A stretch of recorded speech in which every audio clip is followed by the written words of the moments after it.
Hello once again, everybody, and thank you for joining me in the Bettor's Box. This is BangTheBook.com's MLB betting podcast for Thursday, April 30th. I'm your host, Adam Burke. This and every edition of the Bettor's Box presented by our friends over at DSI Sportsbook. BTB and the number 200 is that promo code. 100% deposit match bonus for the Sportsbook, 100% deposit match bonus for the live casino at BetDSI. It's only a game until you bet it. Trying out a new headset mic for today's show. Hopefully this one sounds a little bit better than the last one. I guess we'll kind of wait and see how that winds up coming to fruition here. But over at BangTheBook.com, lots of NFL betting content, lots of draft recaps and reactions, some updated futures odds, whole lot of things going on over there in hopes that we get the NFL season here on time, or at least get the full schedule for that. Also, the Arkansas Derby, that's coming up this weekend. Two divisions here. I'm going to have a preview of both divisions over at BangTheBook.com, working on those today. Should have at least one of those divisions up today, maybe one of them tomorrow, but going to try and get those to you. My horse racing previews have been a real deep dive. Maybe I need to work on the efficiency of those previews, but very deep dives there coming up for the Arkansas Derby. Of course, you can check out my MLB betting guide in PDF form over at BangTheBook.com. And also, too, looks like NASCAR could end up being the first sport back here in mid-May. We'll be covering all of the races, and it looks like they may be doing 2 a week over at the website. Then golf probably coming here in the month of June as well. So we'll keep covering that, and once we get NBA, NHL back, MLB back, we'll be covering all those over at the website as well. Finally, after the weekend on Monday, we'll do the Monday mailbag once again at Skating Tripods on Twitter, Adam at bangthebook.com via email, or skatingtripods@gmail.com via email as well to send in your questions there for the Monday mailbag. And speaking of the Monday mailbag, I wanted to circle back to a question that I had talked about a couple of weeks ago here on the podcast with relation to the books knowing the same things that we're using to handicap. And I just want to talk a little bit more about what that process is like on the sportsbook side, based on what I've heard from people that have been in the industry, based on things that I've just kind of picked up, from talking to Brent or talking to some of my other friends that, are part of the business here. And there are a few things worth knowing. First of all, keep in mind that a lot of sportsbooks are putting up overnight lines for the different sports betting markets, including Major League Baseball. So the overnight lines are going up long before the lineups are even set, and in some cases before reliever usage from the previous game is even known. So those are two things that are not factored into the price at all whatsoever. Those are things that the market kind of incorporates when they set where the line should be. And there is some overnight line movement as well. Now, it does come with lower limits, so that means a little bit less risk for the bookmakers and the risk managers. There are fewer public bettors in the market at that time. And also a lot of bets come in the early morning as well. And something to keep in mind here is that one of the chief things that sportsbooks do really well is create a profile of their customers. They're going to be able to separate those long-term winners out from that much larger pool of losers. And they're going to be able to categorize players as well. You're going to have steam chasers. You're going to have market setters, the people whose opinions you really respect, the people that you move lines because of. You're going to have scalpers and traders, people playing both sides of a game, trying to get, plus money prices or playing some of those arbitrage games, stuff like that. So the books are able to categorize their players. And when you talk about baseball, which isn't that big of a market, it's not as popular as something like the NFL, college football, stuff like that, you know your clientele a lot better, and you're able to, pick out those long-term winners, know where those bets are coming from, and make some steeper and more significant moves on that sharp or that quant action that comes in, and then try to balance your books from there.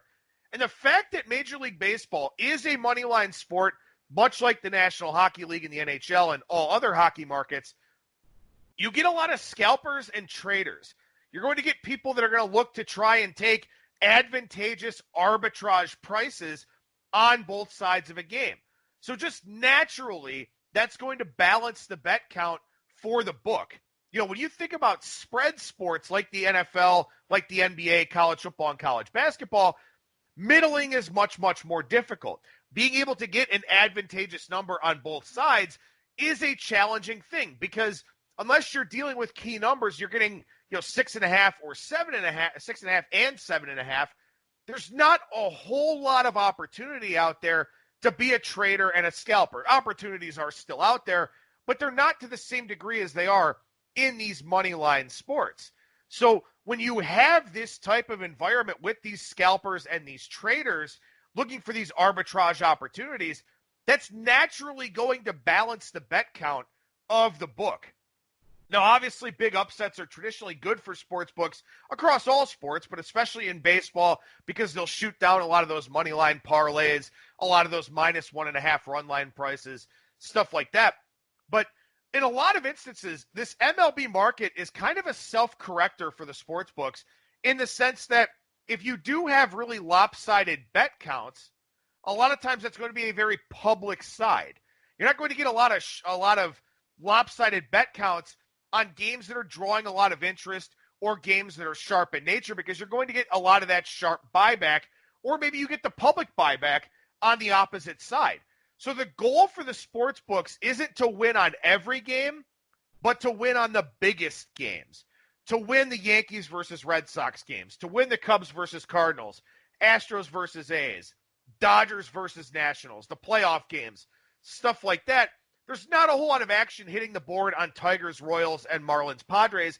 And the stuff that you are getting probably is sharp in nature, so you can wind up adjusting your markets accordingly. And baseball just on its own has an inherently low theoretical hold percentage. It's much lower than the -110 on both sides for the spread sports. So the baseball, the art of bookmaking baseball is pretty different. And yeah, we can say that they have the same information that we do, but think about this from our side and think about this from their side. A lot of sports books do what I call WCP.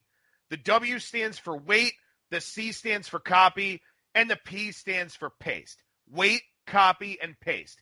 There are not a lot of line originators out there in the market. What oftentimes happens is that a lot of these books will sit and wait for lines to be opened offshore, and then they'll copy and paste. And some shops may shade their lines a little bit relative to their clientels, knowing what they can expect. But in a lot of instances, the opening number will come out. They'll wait for the market to settle a little bit. They'll copy, paste, and then book from there.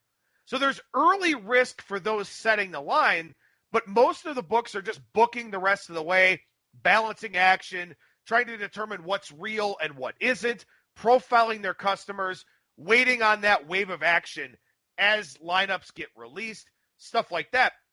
So I find the other side of the counter very, very fascinating. Risk rooms can be anxious, obviously, but the value is in the information that they get and the ability to analyze and react to that information quickly and correctly. What is a move on air? What is a move based on some sort of injury information or, maybe a starting pitcher change or something like that? Knowing when to dig in and knowing when to keep going. And we hear Brent talk about that a lot on our odds report segments of, I'm just kind of following the market, which means I don't want to expose myself. I haven't gotten any sharp action that would force me to move, but I don't want to open myself up to the opportunity that some kind of sharp money comes in. Or in other cases, Brent will say, I kind of see the market doing this, but I'm holding here because we're balanced here. We found out that getting to this number was kind of a stopping point for us where now we're able to balance our action. So they're looking at information based on what's already happening. We are looking at information based on what we expect to happen or what we hope to happen. They're looking at real-time data of what's being bet with them, where the markets are going, so on and so forth. We are studying pitchers and pitching matchups and splits and park factors and bullpen usage, lineups, the rare situational spot, sabermetric stats, traditional stats. Then some people even plug all of that stuff into models. So that's the advantage that the books have over us. The books can read and react and balance and adjust. And for us, we're trying to figure out the unknown. We're trying to figure out what is going to happen in that game. We have to do a lot of research in hopes of finding an edge. For the sports books, their edge is in knowing what the market is doing, reacting to it, and then moving the number accordingly, which is going to put us either into a spot where we have to make a more difficult decision, a spot where we have to take our medicine and take what we think is a lower edge, a lower advantage, or just pass on the game altogether. So that's effectively what the two sides are trying to do here. When we talk about Major League Baseball, we talk about the markets and we talk about the information that we have versus the information that they have. We're dealing more in hypotheticals. We're dealing more in what we hope to happen, what we anticipate to happen, what we expect to happen. They're dealing in what is already happening because they're not trying to predict the outcome of the game. They're trying to balance their risk. Sometimes they may take a position here and there, but they're trying to balance their risk and win based on their theoretical hold percentage. Meanwhile, we're trying to figure out what's supposed to happen in the game, all while trying to get the best price that we can. So that's the advantage that the books have over us, and one of the many reasons why there are so few long-term winners of great consequence on this side of the counter. You know, you see it every year with the hold numbers for the sports books across Nevada. Yeah, maybe they're not as big as you would expect them to be, but month after month after month, the sports books win. And that's not by accident. That's just by default. And a lot of that, again, is because they're able to read, react, and adjust in real time to what they're seeing, and we're just trying to read, react, and adjust to what we think we may end up seeing. So, yeah, they may have the same information as we do, but they're not so much worried about that because the onus is on us to figure out how that game is going to go and try to figure out what our edge is actually going to be. So, with that in mind, they don't have to do the deep dive. They don't have to rely on the sabermetric numbers or the data or anything like that. Their data is real. Our data, by and large, it's real based on performance, but we're trying to apply that data to something that we hope will happen in the future. And that does make it really, really difficult. And it is a daunting task and a reason why a lot of bettors, aren't able to beat the VIG long term. And you try to set yourself up for success as much as you possibly can. But again, it's a very difficult type of environment to try and go out there and beat, whether it's baseball or whether it's any other sport that's out there. All right, something else I want to talk about here on today's show, handicapping the KBO, the Korean Baseball Organization. The KBO starts, their opening day is May 5th. And the KBO has been in the news a little bit here, not only because they're starting up their season, but because ESPN tried to strong-arm them into giving them broadcast rights for free. The KBO said absolutely not.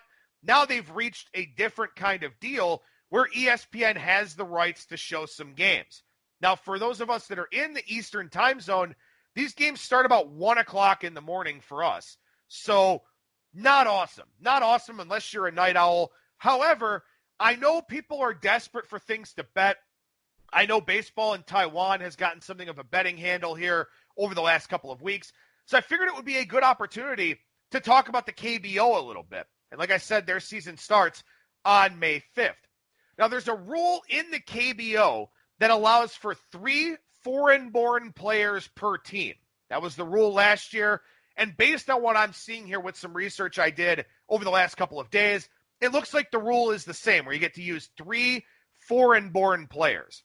Now, there are 10 teams in the KBO, and just about all of them do have some former Major League talent. Now, these are names that maybe you've heard, maybe names that you haven't heard, some guys that were maybe highly thought of prospects that kind of flamed out, other guys that were maybe sort of fringy types of players that have gone over to Korea and, maybe weren't going to make it with an MLB team, decided to go play pro over in Korea. A handful of these names here for you. Odrisamer Despaigne, pitcher. He was in the Padres organization, I believe the Marlins organization as well. He's with the KT Wiz. Chris Flexen, a prospect in the Mets organization. He's with the Doosan Bears. Casey Kelly with the LG Twins. I believe Red Sox, maybe. I apologize if I'm wrong with that one. Red Sox, I'm thinking maybe Dodgers, maybe the Minnesota Twins. Not exactly sure, but he's a guy that had some numbers over there last year. Nick Kingham, he's with SK Wyverns. Kingham was with the Pittsburgh Pirates. Ben Lively with the Samsung Lions. He was a prospect in the Phillies organization. Adrian Sampson with the Lotte Giants. Sampson was with the Texas Rangers. Dan Straley, he's also with the Giants now. He was with, let's see, I want to say he was with Oakland for a while, Miami for a while. Warwick Saupold, he's with the Hanwha Eagles. Saupold was in the Tigers organization. Mike Wright, he's with the NC Dinos. He was with the Baltimore Orioles. A lot of guys with MLB experience. And you notice that some of the guys that have come back from the KBO, like a Josh Lindblom, guys that were sort of journeymen or, kind of fringy types of prospects in the major leagues tend to do really well over on the KBO side, both for pitchers and hitters. So we got a few new hitters this year over there.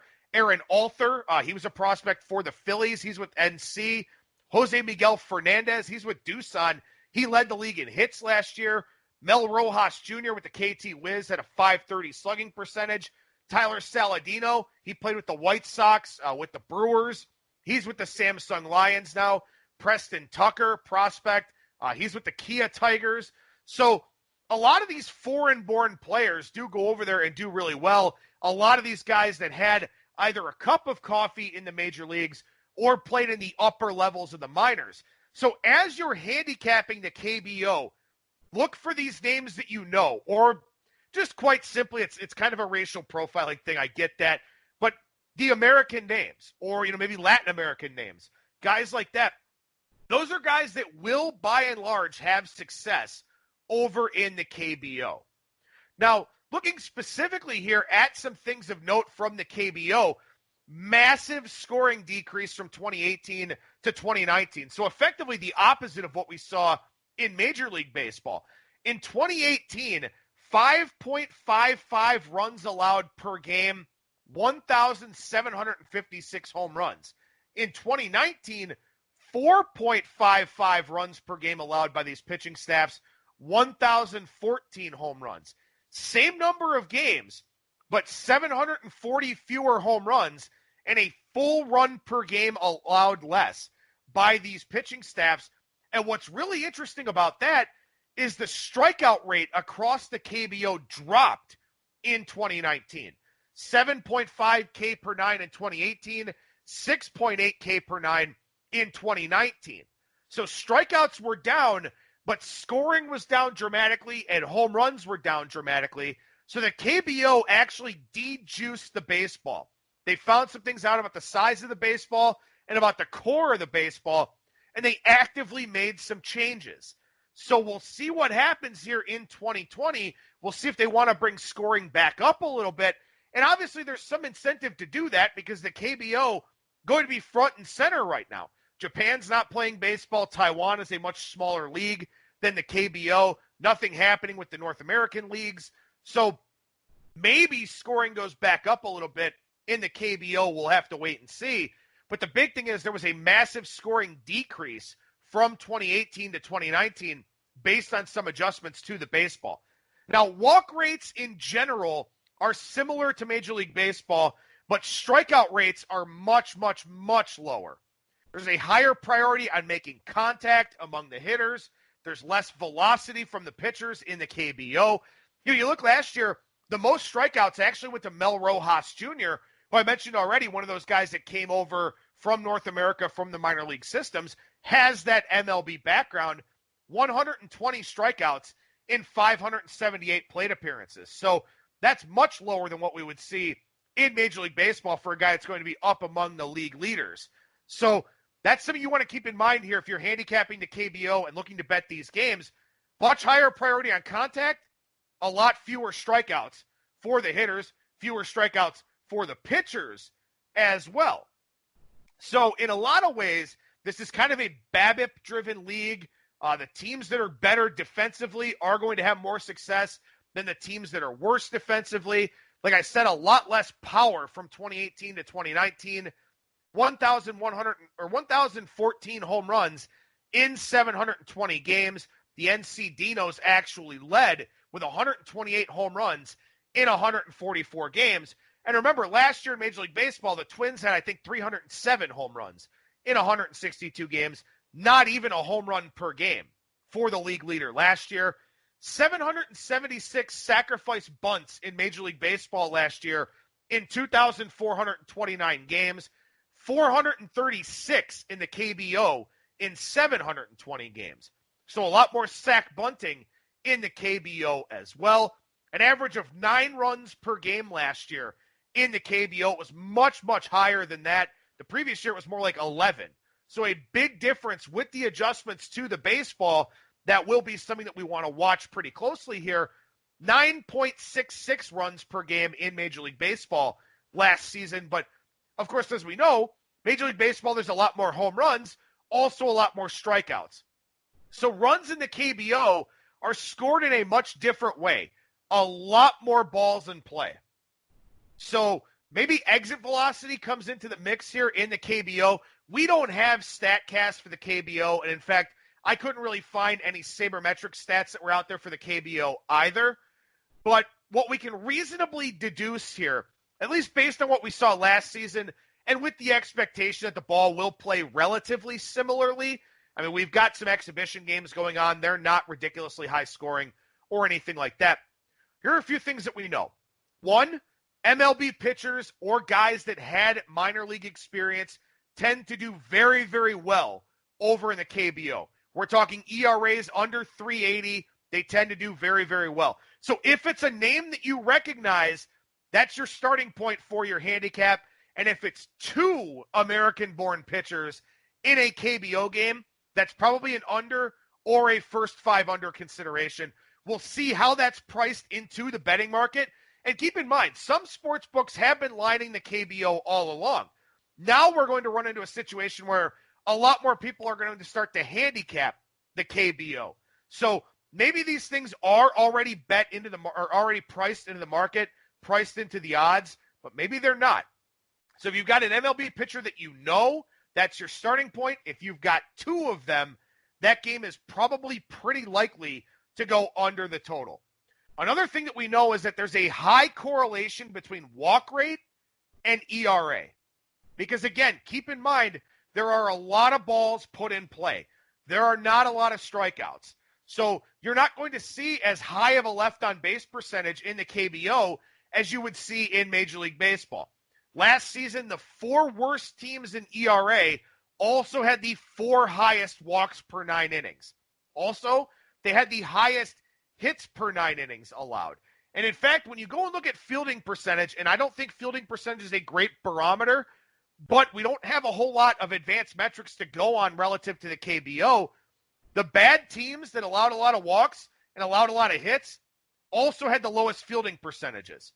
So this is a league of opportunity. The more base runners you get on, the more runs you're going to score because it's very hard to strand runners. So as you start handicapping this, look for the teams that walk a lot and the teams that make what appears to be a lot of quality contact with a high batting average, because those are the teams that are probably going to score a lot of runs here in this league. So there's a high correlation between walk rate and ERA. Not that that's particularly surprising, but it is magnified here because there are a lot fewer strikeouts in the KBO. It's much, much harder to strand runners. Something else that is interesting, too, is that teams in the KBO are much more aggressive on the base paths. There was a 31% caught stealing percentage last year. That was the league average in the KBO. MLB is 27%. So a lot more caught stealings, also a lot more stolen bases because there are a lot more opportunities. And again, the teams that get base runners create a lot of offensive opportunities for themselves. So look for teams that walk a lot, teams that get on base a lot, teams that steal a lot, going up against those really bad pitching staffs. Now, I will say this. I did not go through and look at subtractions and additions for a lot of these teams. Now, a lot of these players that I mentioned that are American-born are new guys. Despaigne is new. Flexen is new. Kingham is new. Lively, I think Lively is new. Sampson is new. Straley is new. Mike Wright is new. Those are new pitchers that are American-born guys that or American-born, well, they're North American or Central American-born, that should have success in this league. Aaron Alter, Tyler Saladino, couple of new American-born position players.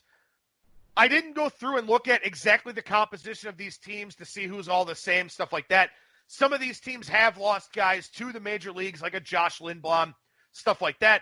But I would think that by and large, a lot of these teams look relatively similar to what they were last year. Maybe that's a bad assumption to make on my part, something that maybe I'll take a look at for Monday's show. But I think in a lot of ways, this league is probably pretty consistent in the sense that the same teams are probably pretty good year in and year out. But again, what we can use from a handicapping process is this. Names you recognize, major leaguers, minor leaguers, expected to be very good. 2018 to 2019, massive drop in home runs, massive drop in run scoring. High correlation between walk rate and ERA. So if you're limiting walks, your pitching staff is going to be better. If you're giving up a lot of walks, your pitching staff is going to be worse. Not a big surprise. Not a lot of strikeouts. We'll see what happens with run scoring because, again, it was down about 2 runs per game from 2018 to 2019. Massive drops in slugging percentage, stuff like that. We'll see how the ball plays. Maybe take this with a little bit of a conservative approach early on. But again, I think there may be some opportunity here. And again, I'm not sure how this league is priced. I didn't really pay attention to it in the past. Something I'm going to take an extended look at here and probably do some articles over at bangthebook.com, taking a look at some of these KBO games. Again, I'm not going to go hog wild with this. These may be half unit or a third of a unit wagers, something like that. But I want to try to separate myself and Bang the Book from what's going on out there. So I'm really hoping to try and do some KBO stuff over at the website. And you know what? I'm going to be honest and upfront about it. It's going to be a learning curve for all of us here as we're trying to figure all of this out. So, again, low-risk type of stuff. But you know what? If I get a chance to handicap baseball right now, I'm going to try to do it. And the KBO will give us that opportunity beginning next Wednesday with their opening day. So I'm going to try to do some articles over at bangthebook.com, kind of taking a look at the KBO, putting some pen to paper here, talking about some of these thoughts that I have, some of these observations that I've made in my research, all that type of thing. So again, coming up on Monday, another edition of the Monday Mailbag at Skating Tripods on Twitter, Adam at bangthebook.com via email, or of course at Skating Tripods at gmail.com via email as well. And keep an eye out for those Arkansas Derby previews coming up here today and tomorrow over at bangthebook.com. That'll do it for me. Thank you so much for listening, everybody. Hopefully the audio is all well and good here. And remember that you will never strike out when you're in the bettor's box.